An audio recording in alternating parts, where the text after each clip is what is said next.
In this week's first readings, St. Paul takes his contemporaries to task for failing to behave like followers of Jesus in their daily lives, while also failing to engage with the most profound and most hopeful beliefs of our Catholic faith. On Monday, he criticizes people of the local church for their disrespect for one another and for the Eucharist itself. When they gather, some bring their own food and drink and consume it, drinking till drunk, while others go without food and without any drink.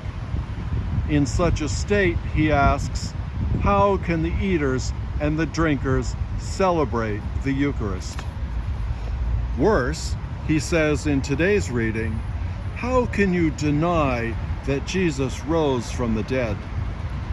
Do you not realize, he says, that if Jesus did not rise, then none of you, none of us, none of our deceased family or friends will also rise. If we miss this point, we have missed the most important part of the whole deal. Today, as in St. Paul's day, there are those who consume without regard to the many in our world who starve. The Wall Street Journal of September 7 reports on families who are spending $10,000 for professional decorators to design and furnish their children's dorm rooms. A headline from the same paper on the same day reports, Americans snap up Teslas, Bentleys, Lamborghinis as the luxury auto market booms. And the New York Times on September 2nd offers a description of what goes into a $500 million to $600 million yacht owned by a Russian oligarch or Westerners like Jeff Bezos. Why is it that these headlines are not met with universal derision or with protests in the street? Some respond that everyone harbors a desire, perhaps unspoken, to enjoy that kind of wealth. Others shrug and say that the system is unjust and beyond repair. If either or both of these are true, where does that leave us who feel a desire to follow the poor Jesus, who spoke the truth to those in power and who spoke a word of comfort to those who suffered? Perhaps his word to us today is to remind us that our inner peace depends on our inner desires.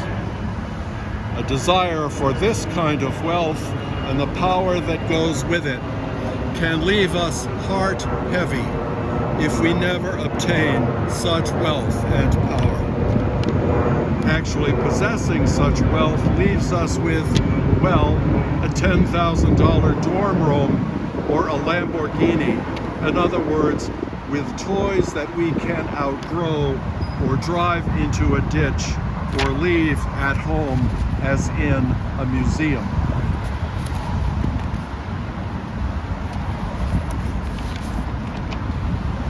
The death of Queen Elizabeth has provoked the usual criticisms of her as leading a lazy life in the lap of luxury, no alliteration intended, as though a life of ease somehow mitigates or diminishes its burdens. The portrayal of Elizabeth in the recent series The Crown helps us see the burdens of her luxury-filled life, the unexpected burden of becoming queen, a life led perpetually in the spotlight, and one's family dysfunction being made known worldwide. Does great wealth minimize those realities? Those with wealth and those without know their own reality, and, I expect, misunderstand the lives of those different from themselves.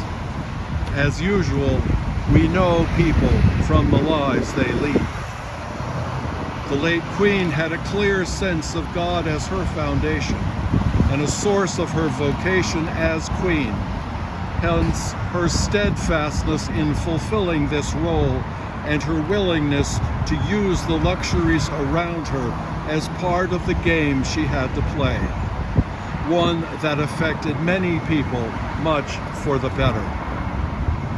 So perhaps we can see in her what St. Paul has in mind and be inspired to follow Jesus more closely with St. Paul as our guide.